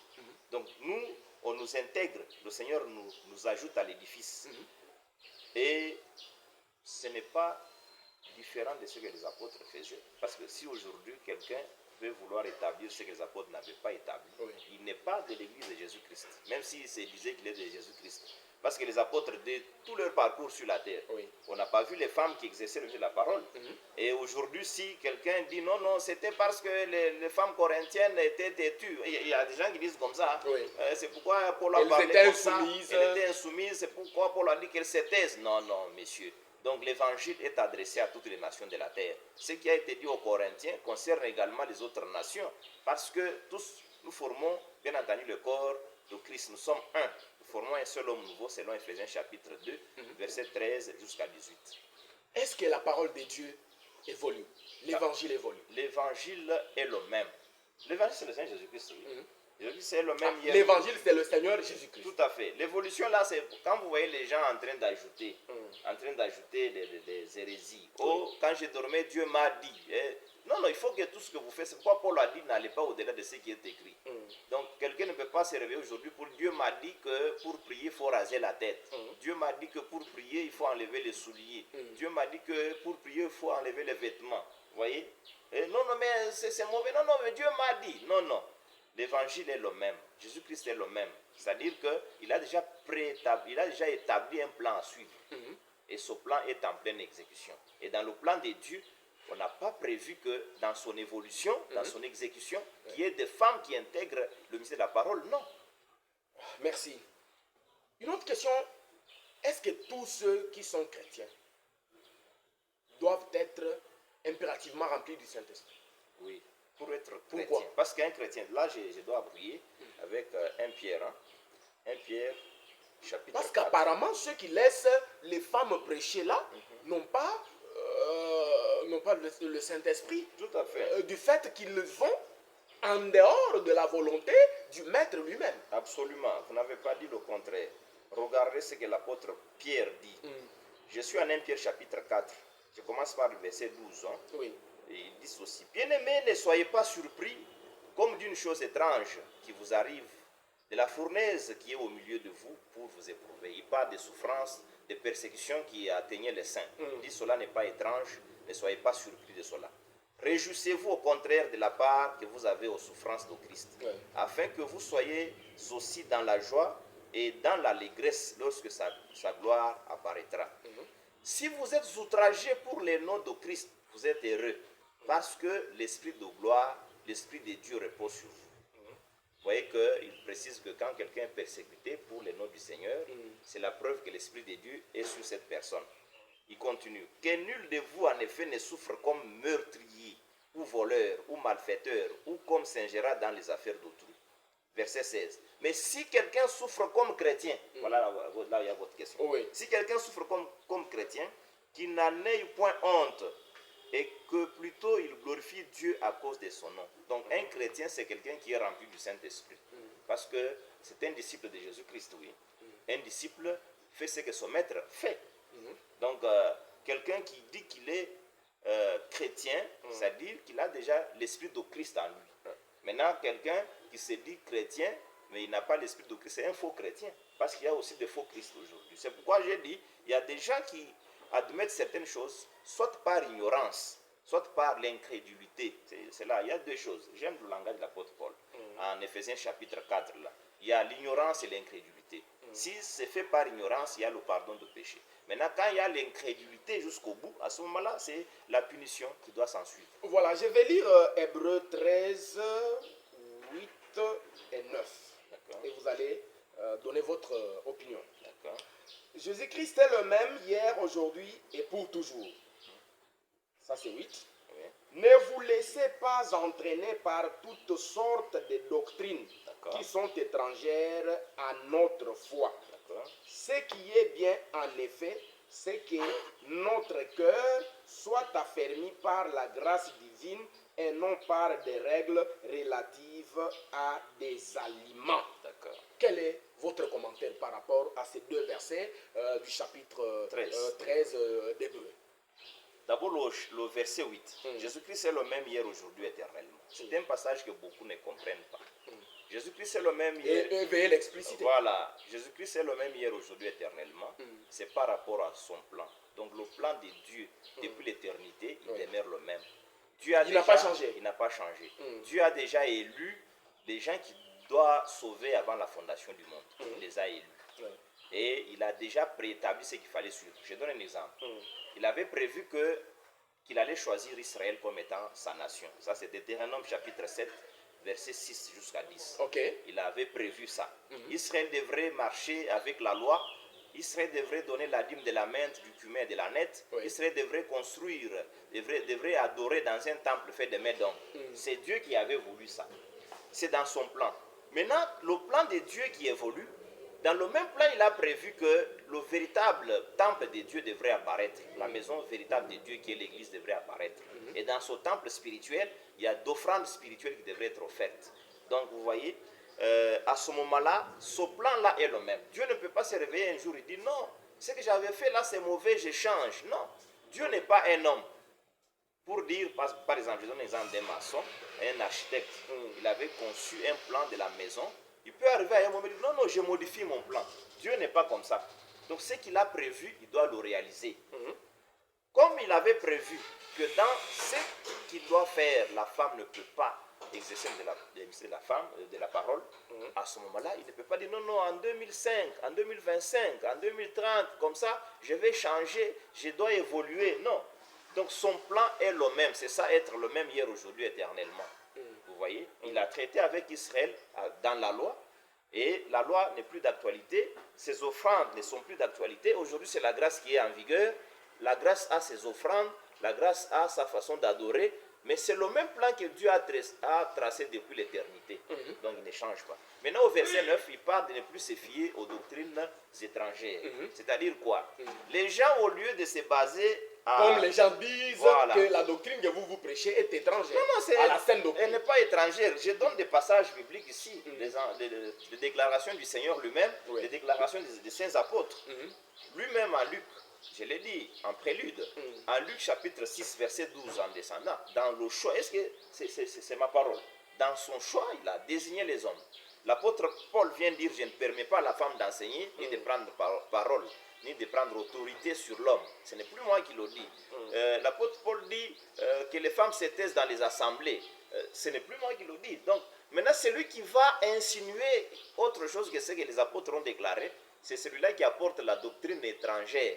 C'est celui-là qui insère la doctrine des démons, qui veut comparer l'enseignement de Christ à la civilisation. Vous voyez, oh, la civilisation évolue, comme ça, les choses ont évolué, que les femmes prêchent aussi, que les hommes se marient entre hommes, que les femmes se marient entre femmes. Donc, tout ça, ça ne vient pas de Dieu. Ce sont des doctrines étrangères dont l'apôtre Paul a parlé ici. Et il fait aussi allusion à l'enseignement de Moïse. Par exemple, dans la loi de Moïse, il y avait beaucoup d'interdictions, beaucoup d'interdits. Ne mangez pas la viande de tel animal, ne mangez pas la viande de tel oiseau, ainsi de suite. C'était des choses étrangères. Le corps est édifié par la parole de grâce. C'est la grâce qui est en vigueur. Voilà. C'est ce que je peux dire. Voilà. Merci beaucoup. Juste un conseil avant qu'on passe à la série des questions et réponses. D'accord. Juste un conseil aux uns et aux autres. En termes du condensé par rapport à notre thématique d'aujourd'hui, le ministère de la parole exercée par la femme. Vous avez renié, vous avez dit la femme n'a pas de ministère de la parole. Elle peut, comme membre de l'Église, faire autre chose. D'accord. Autre chose qui lui est autorisée par la parole, et non prêcher la parole. Donc noir sur blanc, vous avez dit que la femme n'a pas de ministère de la parole. Alors, un conseil à ceux qui laissent la chair aux femmes, un conseil à ceux qui écoutent les femmes prêcher, et un conseil aux femmes elles-mêmes qui se sont faites prédicatrices. Voilà, à ceux qui laissent les femmes prêcher, je demanderai de rectifier le tir, de respecter l'enseignement du Seigneur Jésus-Christ. Vous l'avez fait par ignorance. Aujourd'hui, quand vous entendez cette parole, il ne faut pas endurcir vos cœurs. Donc c'est une erreur. Regardez ce que le Maître même a fait. Il n'a pas permis à ce que ces femmes fassent partie des ministères de la parole. Les apôtres non plus. Regardez, vous êtes lecteur de la Bible. Dans tous les récits bibliques, les enseignements des apôtres du Seigneur, nulle part vous allez trouver dans une assemblée, quand Tite allait établir des dirigeants, vous ne trouverez pas la femme là-bas. Vous ne trouverez pas de femmes en train d'exercer la parole. Donc vous devez respecter ce que les apôtres ont enseigné, conformément à Ephésiens chapitre 2, verset 20. Vous êtes édifiés sur le fondement des apôtres, des prophètes de Christ, Jésus-Christ étant lui-même la pierre angulaire. Aux femmes qui prêchent, vous l'avez fait par ignorance, chères sœurs, vous êtes co-héritières de la grâce de Dieu avec nous, la vie éternelle, nous allons l'hériter ensemble avec vous, mais vous n'êtes pas autorisés à exercer le ministère de la parole. Donc vous êtes membre au corps de Christ, mais vous devez savoir ce que vous devez faire pour ne plus courir en vain, pour ne plus être rejeté après avoir prêché aux autres. Vous avez vu qu'avec Révélation chapitre 2, verset 20 jusqu'à 24, donc même tout ce que vous avez produit comme fruit à travers vos ministères, ça n'a plus de résultats probants. Tous ceux qui ont cru ne sont pas remplis du Saint-Esprit. Vous avez perdu votre temps vous l'avez fait par erreur. Regardez, c'est conformément aussi à 1 Timothée chapitre 3, verset 10 jusqu'à 15. Donc vous avez déposé de la paille sur le fondement et le feu a brûlé cela. Donc votre travail a été perdu. Vous devez être sauvé en traversant le feu. C'est-à-dire, vous qui avez été reconnu dans le monde entier comme étant prédicatrice, aujourd'hui on vous voit vous asseoir parce que l'évangile ne vous a pas permis de le faire. Donc vous traversez le feu et vous serez sauvé à cause de cela. Voilà. Très intéressant. Pierre Célestin Mukendi, évangéliste au sein de l'Église du Seigneur Jésus-Christ. Nous passons à une série de questions et réponses. Vous certifiez que vous allez nous dire la vérité parce que vous êtes prédicateur de la vérité. D'accord. La première question. Qui est Jésus-Christ? Prophète ou créateur? Jésus-Christ, c'est Dieu créateur. Croyez-vous à la Trinité? Non. Pourquoi? Il y a un seul Dieu qui a exercé plusieurs fonctions, pas trois fonctions. Que représente la dîme pour vous? La dîme n'est plus d'actualité, c'était un salaire que prélevaient les Lévites. Parce que si nous voulons parler de la dîme qu'Abraham avait donnée, il avait donné cela une fois pour toutes. Et il avait même donné pour les Lévites qui étaient dans ses reins. Donc, avec l'évolution, Jacob a fait la promesse de donner la dîme à la maison de Dieu. C'était juste une promesse. Et l'accomplissement s'est réalisé avec Israël dans la maison construite avec les mains d'hommes. Et aujourd'hui, le sacerdoce étant changé, il y a nécessairement changement de loi. Quelle est la place de la femme dans l'Église? La femme est co-héritière du salut, mais elle ne peut pas exercer le mystère de la parole. Qu'est-ce qui est utile, la foi ou les œuvres? Les deux. Car une foi sans œuvre, elle est morte. Pourquoi suivre Jésus-Christ? Nous suivons Jésus-Christ pour avoir la vie éternelle, conformément à Marc chapitre 10, verset 17 jusqu'à 24. Comment être sauvé? Pour être sauvé, il faut croire en Jésus-Christ. Vous voyez, avec Éphésiens chapitre 2, verset 8, Paul dit que vous êtes sauvés par la grâce de Dieu au moyen de la foi. Et la foi ne vient pas de vous, c'est un don de Dieu.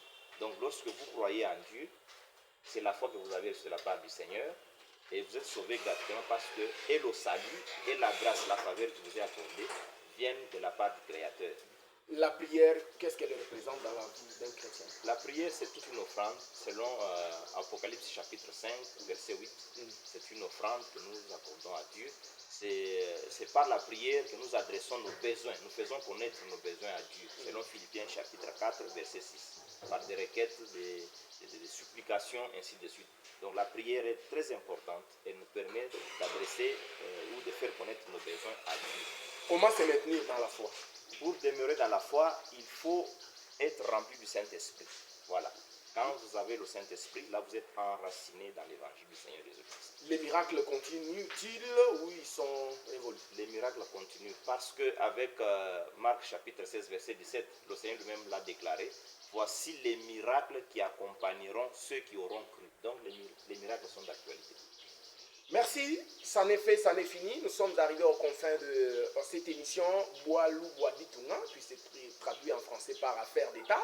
Nous avons reçu aujourd'hui le très cher évangéliste Pierre Célestin Mukendi qui a bien daigné répondre à notre invitation et répondre également à nos questions et aux vôtres parce que vous êtes nombreux qui posez des questions par rapport à ces interventions, que ce soit à la radio ou sur la toile. Voilà, Pierre Célestin Mukendi, vos coordonnées téléphoniques pour ces multiples téléspectateurs qui ont des questions à vous poser et qui veulent en savoir plus. Merci beaucoup, Tonton Mix. Pour ceux qui veulent nous atteindre, oui.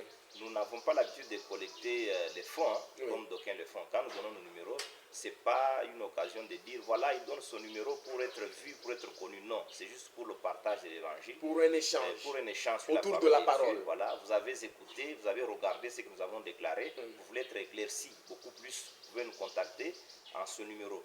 Plus 243 85 612 08 20. Plus 243, ça c'est le code de notre pays, la RDC. Évidemment.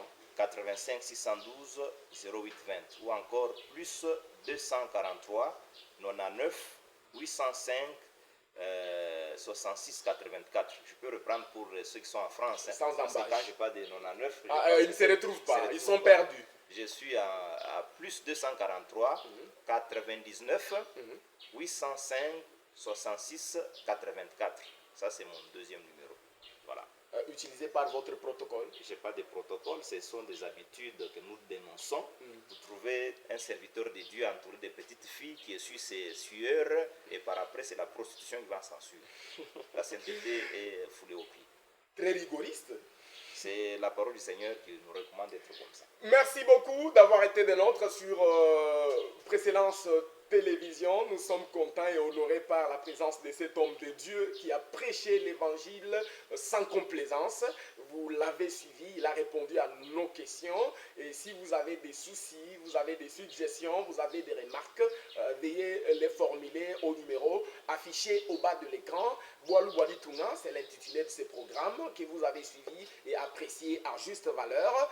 Très cher évangéliste Pierre-Célestin Mukendi, nous vous disons infiniment merci d'avoir bien daigné répondre à nos questions et à celles de nos téléspectateurs. C'est moi qui vous remercie, chers journalistes, et je remercie aussi tous les téléspectateurs qui ont pris du temps à nous suivre jusqu'à la fin. Et vous souhaitez prochainement qu'on parle sur quoi? Ça dépendra de vous. Ça dépendra de moi. Oui.